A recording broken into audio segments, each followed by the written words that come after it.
the US Federal Reserve has announced its 8th and final monetary policy decision for the year 2024. In this video, we are going to discuss about the meeting highlights and 5 key takeaways and the impact of this news on the Indian economy. Hello everyone, welcome to All Aboard. My name is Pratik Taldar. Before starting the discussion, I would like to tell you about a very special RBI Masterclass series which is scheduled on 23rd December 6:30 p.m. In this masterclass, we will be sharing daily 2.5-hour plan to crack the RBI Grade B examination. This plan is of Mr. Sameer Goel, who himself has secured an All India rank 12 in the RBI Grade B examination.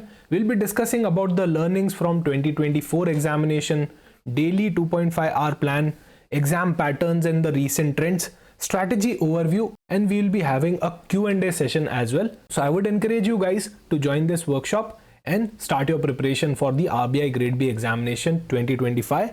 Now let's start the discussion. So the first key takeaway is interest rate cuts. तो policy के अंदर क्या हुआ था, interest rate cut किए थे. Federal reserve has announced 25 basis point cut in its benchmark interest rate, lowering it to a range of 4.25 to 4.5. ये range आपको अच्छे से पता होनी चाहिए. अच्छा, 100 बेसिस पॉइंट्स का क्या मतलब होता है, 1% होता है. So here in this 25 basis point cut का क्या मतलब होगा, 0.25% होगा. 0.25% का यहाँ पे कट किया गया है, 1/4% बोल सकते हैं. ऑब्जेक्टिव क्या रहा है इसका, for boosting the economic activities and to tackle the inflation which has been stubbornly high despite of previous rate adjustment. So previously also the Federal Reserve has adjusted the rate, but still the inflation is high. That's why to boost the economic activity, तो ज़्यादा भी यहाँ पे rate cut नहीं करी गई है. Boost करने के लिए इकोनॉमिक एक्टिविटी को थोड़ी तो करनी पड़ेगी, but we can't do more of that because of rising inflation. So this is the third rate cut in 2024. So 2024 के अंदर अब तक 3 रेट कट्स हो चुके हैं. ये थर्ड और लास्ट है इस साल के लिए, signifying a shift in the federal approach to balance economic growth against inflationary concerns. Experts का ओपिनियन ये है that this is a calculated measure to provide liquidity to the market while preventing the overheated economy. So this was just to provide the liquidity. Key takeaway 2 की बात करें तो slower pace of future rate cuts. Earlier क्या था ना, 4 projections है. While the current cut was anticipated, the Fed's projection for 2025 revealed a more cautious approach. तो यहाँ पे Fed ने एक cautious approach का यूज किया गया है. Earlier it was expected कि 2025 के अंदर 4 रेट कट्स किए जाएंगे. अभी the expectation has changed.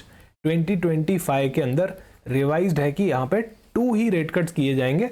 Market इस चीज के लिए प्रिपेयर नहीं था, इसलिए आपने काफी वोलेटिलिटी भी देखी होगी after this decision. So there are only 2 rate cuts as of now which are forecasted for 2025. If you talk about the reason behind this, it is due to the inflationary pressure and need to maintain the financial stability. As we all know that inflation अभी भी ज़्यादा चल रहा है. If we do the rate cuts, inflation और ज़्यादा बढ़ जाएगा. So इसीलिए एक कंजर्वेटिव मेजर यहाँ पे यूज़ किया गया है. कॉशियस अप्रोच से काम चलाना पड़ेगा आने वाले टाइम में भी फेडरल रिजर्व को. मार्केट सेंटिमेंट्स की अगर बात करें तो investors and analyst reacted strongly to this announcement, recalibrating their expectation for the coming year. So in the coming year, everyone was expecting that at least 4 rate cuts होंगे, but now the expectation has been revised to 2 rate cuts. So इसीलिए यहाँ पे recalibrating का need आ गया investors को and analyst को. Key takeaway 3 की अगर बात करें, so inflation projections revised upward. Inflation का projection वापस ऊपर हो चुका है. Inflation remains a pressing concern, prompting the Fed to revise its projection upward. So core PCE personal consumption expenditure मतलब होता है इसका inflation forecast. Core inflation is now expected to reach 2.8% in 2024. 2024 के अंदर 2.8% and 2.5% in 2025 compared to earlier lower estimates. पहले इसके estimates lower लगाए गए थे. Now the estimates are again revised to a higher side. 2.8 for 2024 and 2.5 for 2025. If you talk about the implications, then अभी यहाँ से समझ में आ रहा है कि इन्फ्लेशनरी का प्रेशर एक्चुअली बना हुआ है as compared to the previous thoughts. पहले लग रहा था कि इतना इन्फ्लेशन का इशू नहीं आएगा, but the inflationary pressure is real. That's why these kind of changes has been done, and it will likely influence the Fed's future decision as well. Impact on the policy: the Fed's dual mandate of price stability and maximum employment. So यहाँ पे dual mandate है Fed का, एक तो price में stability लाना plus maximum employment create करना, continues to be tested by these persistent inflationary trends. जब यहाँ पे इन्फ्लेशन आता है तो ये प्राइस स्टेबिलिटी को और maximum employment, it hampers both of these points, right. तो यहाँ पे अभी भी स्ट्रगल बना हुआ है due to inflationary trends. Key takeaway 4, market का रिएक्शन. सो द मार्केट का रिएक्शन क्या रहा आफ्टर दिस न्यूज. सो जैसे ही फेड ने अनाउंस किया, यूएस मार्केट के अंदर एक शार्प डिक्लाइन देखा गया, with the Dow Jones industrial average falling over 1100 points का यहाँ पे फॉल आ गया था जैसे ये मूव अनाउंस हुआ था. The bond market also witnessed turbulence with yields rising as investors adjusted to the revised expectation. तो बॉन्ड की यील्ड्स यहाँ पे इंक्रीज होने लग गई, इन्वेस्टर्स का पूरा रिवाइज्ड एक्सपेक्टेशन आ गया क्योंकि यहाँ पे 4 कट से 2 कट की बात हुई थी. Global market, equity market worldwide including India mirrored the US sell off. तो जनरली क्या होता है ना, यूएस को मिरर इमेज होती है बाकी सारे वर्ल्ड की मार्केट के अंदर भी. तो इंडिया के अंदर भी हमने देखा कि 1% से भी ऊपर क्रैश आ गया था इंडियन इंडेक्स में. Emerging market faced outflows as investors sought refuge in safer assets like US dollar. तो जब भी ऐसे फंडामेंटल चेंजेस होते हैं, then investor move to safer assets like US dollar. Volatility surge, the VIX often referred to as the fear index. तो fear का एक index होता है, राइट. fear को मेजर करने के लिए एक इंडेक्स बनाया गया है जिसको we call it as VIX. Spiked, reflecting highlighted market uncertainties. तो VIX के अंदर काफी बड़ा एक स्पाइक आया था. Key takeaway 5, strengthening of the US dollar, the Fed's hawkish tone. अब यहाँ पे एक डिस्कशन हम करेंगे कि हॉकिश क्या होता है, डोविश क्या होता है, right, because this can be important for your interview as well. So Fed का hawkish tone made the US dollar even stronger. वैसे भी यूएस डॉलर के अंदर काफी स्ट्रेंथ देखा गया था पिछले कुछ टाइम में after the US elections, but after this move dollar और ज्यादा स्ट्रॉन्ग हो गया है. So it surge to a 2-year high. Hawkish क्या होता है, डोविश क्या होता है, will discuss in the next slide. Global impact, this appreciation poses challenges for countries with significant dollar denominated debt. तो जिन कंट्रीज के अंदर डॉलर के अंदर डिनोमिनेशन है डेट का, राइट, डेट क्या होता है, लोन होता है. So for those countries who have taken loan in the US dollar denomination, it becomes a great challenge. Let's understand why. Say for example, I have taken $1 lakh का loan, right? I have to repay it back. So first I need to buy dollar in order to repay it in dollar. Now, if my currency is decreasing, right, my home currency is decreasing and dollar is continuously increasing, in that case, I need more of my currency to buy this $1 lakh. And that's why it becomes a challenge for the countries जिनका loan होता है dollar denominated date के अंदर, उनके लिए यहाँ पे क्या हो जाता है और एडिशनल एक्सपेंडिचर क्रिएट हो जाता है. Effect on India, a stronger dollar puts the downward pressure on the Indian रूपी which could breach the 85 USD mark. This depreciation impacts the import cost, inflation and overall economic stability. अभी क्या होता है ना, अगर यूएस डॉलर ज्यादा powerful होता जा रहा है तो if you are importing anything from US, right, we are in India, we are importing anything from US, so we need to pay more and more rupees to buy that dollar, right? So the import cost increases, inflation increases and overall economic stability gets impacted. अभी समझते हैं hawkish और dovish monetary policy होता क्या है. In monetary policy hawkish and dovish describe the central bank's stance और approach towards the managing inflation, economic growth and interest rate. तो इन तीनों चीजों से रिलेटेड होता है, एक तो इन्फ्लेशन, एक economic growth and your interest rates, और ये तीनों चीजें आपस में भी रिलेटेड होती है. हॉकिश पॉलिसी की बात करते हैं.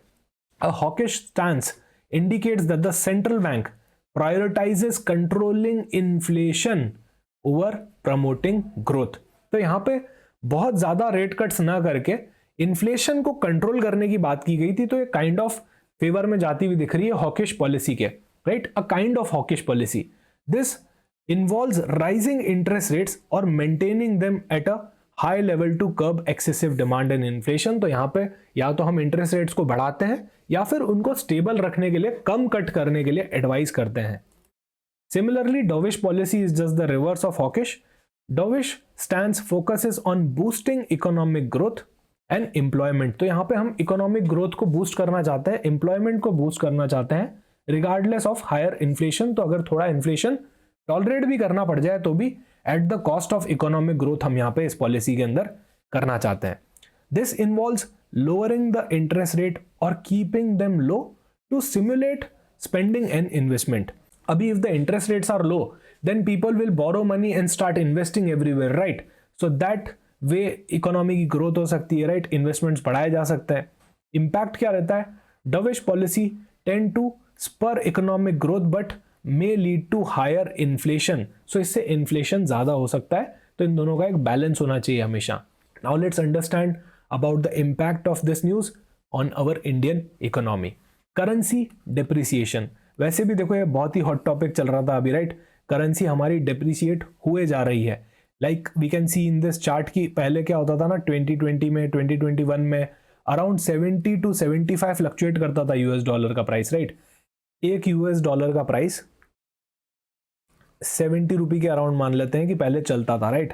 तो अभी अगर बात करें सो यूएस डॉलर का अभी का प्राइस चल रहा है 85 समथिंग पे, राइट? 85 का लेवल भी ब्रीच हो चुका है।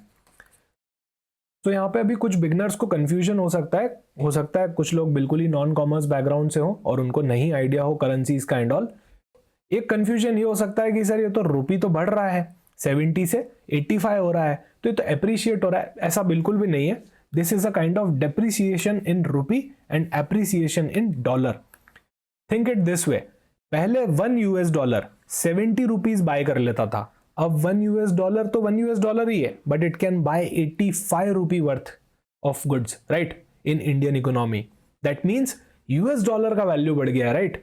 ये यूएस डॉलर का वैल्यू है, एक यूएस डॉलर। देखो डॉलर में तो कोई चेंज आया ही नहीं है, there is no change in dollar, but we can see a change of 15 rupee in the INR, right? So that's depreciation of INR and appreciation of US dollar. So weakening rupee increases the cost of imports, especially crude oil. अभी क्या होता था ना, पहले if I want to buy crude oil from US, then I need to pay 70 rupee for 1 US dollar. Now I need to pay 85 rupee for just 1 US dollar, right? So that becomes a challenge that increases my cost of imports, right? Which constitutes a large part of India's import basket. अगर crude oil का price यहाँ पे बढ़ जाता है तो as a whole economy के अंदर सारे प्राइसेस बढ़ने लग जाते हैं। This could lead to a wider impact on current account deficit as well, impacting the macro economic stability. तो आप यहाँ पे देख सकते हैं the dollar price is continuously increasing और इट विल फर्दर इंक्रीज। ये रेट कट्स ना करना, it will further strengthen the dollar. अगला impact on the Indian economy is the foreign investment flows. So foreign से जो इन्वेस्टमेंट फ्लोज आ रहे थे वो भी अभी कम होने वाले हैं इंडिया के लिए, because higher US interest rates make the dollar asset more interactive. Earlier क्या था, 2025 में they planned 4 interest rate cuts, अभी they are just planning 2 interest rate cuts. मतलब इंटरेस्ट रेट कट्स ज्यादा नहीं हो रही, राइट? सो स्टिल यूएस के अंदर अभी हायर इंटरेस्ट रेट्स रहेंगी that make the dollar more attractive, promoting foreign portfolio investors to withdraw from the Indian market. तो यहाँ पे इंडिया से लोग इन्वेस्टमेंट अपना यूएस में ले जाना ज्यादा प्रेफर करेंगे due to strengthening US dollar and following INR। This outflow exerts additional pressure on Indian rupee and equity market. तो पहले ही अभी चैलेंज हो रहा था यहाँ पे डॉलर के अप्रिसिएशन की वजह से रूपी को, और अभी फॉरेन इन्वेस्टमेंट आउटफ्लोज की वजह से एक एडिशनल प्रेशर भी आएगा on the Indian rupee and equity market. अगला pressure, inflationary pressure. The depreciation of rupee can make the import more expensive. अभी हमने डिस्कस किया था पिछली स्लाइड के अंदर कि कैसे एक्सपेंसिव होगा। Contributing to domestic inflation, उस वजह से क्या हो रहा है, आपका इन्फ्लेशन भी बढ़ रहा है, राइट? कॉस्ट ऑफ इंपोर्ट बढ़ गई तो हमारे यहाँ पे चीजें महंगी मिलने लग गई, which the RBI must monitor closely because India में ऑलरेडी इन्फ्लेशन का बहुत बड़ा प्रॉब्लम चल रहा है। RBI monetary policy, the spill over effect of the fades decision may push the RBI to re-evaluate its own policy stance. तो आने वाले टाइम में हम भी ये एक्सपेक्ट कर रहे थे कि आरबीआई भी रेट कट्स करेगा, पर क्योंकि यूएस के अंदर ही कम रेट कट्स हो रहे हैं, राइट, इतने रेट कट्स नहीं हो रहे हैं, पहले 4 होने वाले थे, अब 2 ही होंगे, तो इंडिया को भी अकॉर्डिंगली अपना स्टैंड चेंज करना पड़ेगा for policy, possibly delaying the rate cut और even consider hiking the rate for stabilising the currency. Export competitiveness, अच्छा अगर ये सारी हो गई नेगेटिव साइड एक तरह से इंपैक्ट की, अगर if we see the positive side as well, तो एक्सपोर्टर्स को, जो इंडिया में एक्सपोर्टर्स हैं, they receive their revenue in US dollar, they receive their income in USD, right? तो अब अगर USD स्ट्रॉन्गर हो गया है, सो डेफिनेटली उनका इनफ्लो भी बढ़ जाएगा। Companies like TCS, Infosys, right, what they do, they are the net exporter of service, तो उनका रेवेन्यू किस में आता है, US डॉलर के अंदर आता है वहां से, सो दैट्स वाई उनका यहाँ पे इनफ्लो बढ़ जाएगा इस वजह से, because they are exporters. US dollar की स्ट्रेंथ बढ़ने से ऐसी कंपनीज को फायदा होगा, and it will be potentially boosting the trade balances in the long term for exporters. Thank you so much for watching this video. मिलते हैं किसी और वीडियो में।